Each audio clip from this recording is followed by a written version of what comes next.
Pour aller plus loin sur ce sujet, nous recevons sur ce plateau Monique Ilboudo, une des initiatrices du collectif Modèle et écrivaine invitée d'honneur de la 15e foire internationale du livre de Ouagadougou.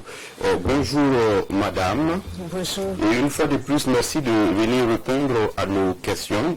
Docteur en droit et militante des droits humains, très attachée à la cause des femmes. Vous avez enseigné le droit à la faculté de droit de l'université Joseph Kizerbo de Ouagadougou avant d'être appelé au gouvernement entre 2002 et 2008. Et puis, comme ministre de la promotion des droits humains, vous avez occupé aussi un poste d'ambassadeur du Burkina Faso dans les pays nordiques et baltes. Et vous êtes auteur, entre autres, de romans, notamment Le Mal de Pau, paru en 1992, Le KTT est paru en 2000, et très récemment, Si loin de ma vie. Et votre plume se trempe dans le quotidien de l'humain pour proposer des œuvres qui nous parlent, des mots qui nous touchent. D'abord, un mot sur votre collectif Modèle. D'accord. J'enseigne toujours le droit, donc comme vous avez mis ça au passé, j'enseigne toujours. C'est vrai que l'idée est venue du fait qu'on m'a posé parfois la question, est-ce que vous connaissez d'autres femmes au Burkina qui écrivent? Et j'arrivais pas à en citer beaucoup.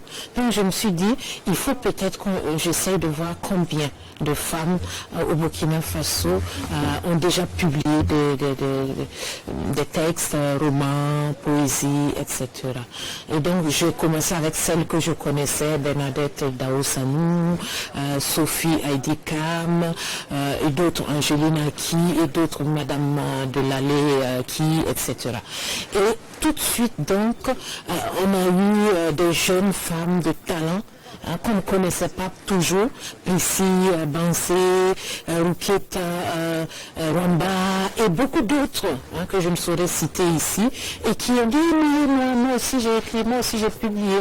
Et donc petit à petit aujourd'hui nous sommes à plus de 20 femmes qui ont publié quelque chose et surtout avec des jeunes femmes de talent que beaucoup ne connaissent pas encore.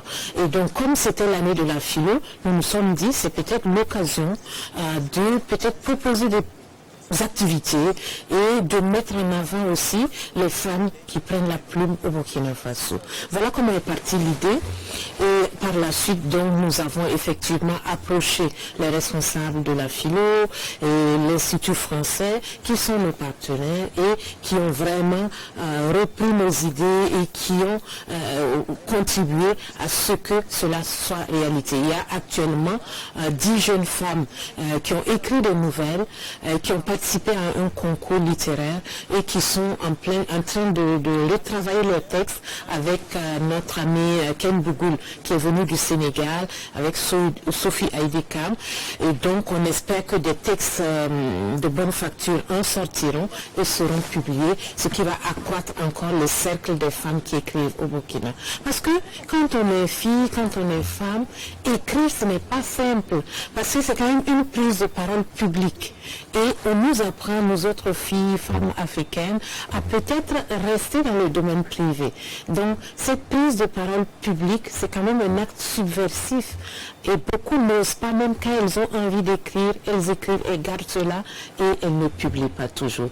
Et nous, on dit qu'on a le droit aussi de participer.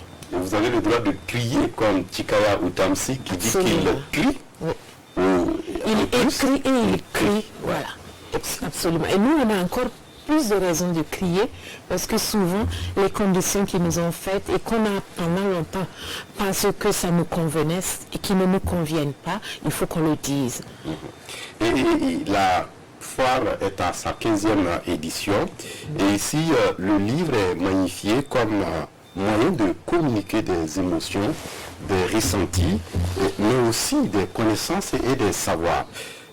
Qu'est-ce que vous ressentez en tant qu'écrivain invité d'honneur après cet hommage que vous rend certainement la corporation, si on peut le dire ainsi. Oui, c'est beaucoup d'honneur, bien sûr. Beaucoup d'honneur, parce que surtout moi, j'ai plus publié dans les maisons hors du Burkina, et que peut-être à l'intérieur, à part mon premier roman, les gens ne connaissent pas beaucoup mon travail.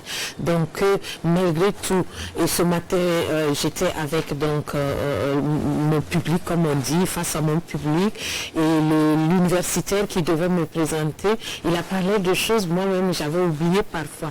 Donc c'est mieux me faire connaître aux gens qui m'ont lu, qui me liront, et puis échanger avec eux.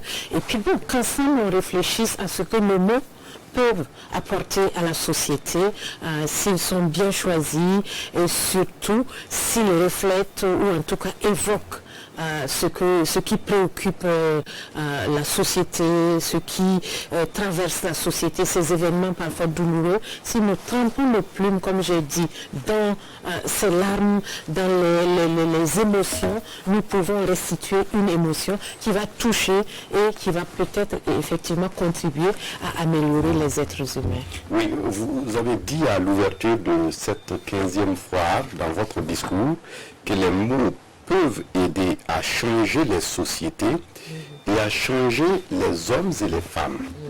Mais comment on peut être affirmatif aujourd'hui si de plus en plus les jeunes sont portés moins vers la lecture? Oui, bon, vous savez, on le dit comme ça, mais moi quand je vois l'engouement des jeunes sur le salon, comment ils viennent à nous, comment parfois même, ils sont presque au bout de l'âme de ne pas pouvoir acheter nos livres quand ils n'ont pas assez d'argent. Je me dis quand même que le besoin de lire, l'envie de lire habite encore beaucoup. Et récemment, je raconte que j'ai été ouvrir 2 cartons de livres dans la périphérie de Ouaga et que j'ai vu les yeux avides des enfants qui voulaient toucher, qui voulaient... voilà. Donc il y a quand même encore... Parce que la situation qu'on décrit parfois n'est peut-être pas la nôtre encore. On dit oui, il y a les tablettes, il y a les smartphones et tout. Ça, c'est pas une réalité qui concerne encore la majorité des enfants et des jeunes chez nous. Parce que, bon, sorti de Ouaga, sorti de certaines grandes villes, même la connexion Internet, c'est pas évident. Donc le livre papier lui-même, il est encore demandé, il est encore objet de luxe même quelquefois. Sans compter que pour moi, je pense que les tablettes, les smartphones, tous ces supports numériques-là ne peuvent qu'enrichir la palette de choix des moyens de lecture. Mais moi, je ne suis pas d'accord quand on dit que les jeunes ne lisent pas. Peut-être qu'ils ne lisent pas ce que les parents voudraient qu'ils lisent, mais il y a encore quand même pas mal de gens, de jeunes, d'enfants qui sont avides de lecture. Et dans notre débat hier soir, on a dit il faut que les parents eux-mêmes montrent l'exemple en lisant et qu'ils amènent le livre à la maison. Voilà. Donc je pense qu'il y a encore la marge pour nous, pour que nos livres soient lus, parce qu'il y a encore un besoin, une envie de lire des livres au Burkina, en Afrique en général. Mais il faut que nous aussi, auteurs, nous préoccupions des préoccupations des jeunes pour que nos livres les intéressent et les attirent. Merci à vous, Monique Ilboudou, d'être passée répondre à nos questions. Je rappelle que vous êtes l'écrivaine invitée d'honneur de la 15e foire internationale du livre de Ouagadougou qui se tient en ce moment et qui doit refermer ses portes demain, dimanche 24 novembre. Merci pour la disponibilité.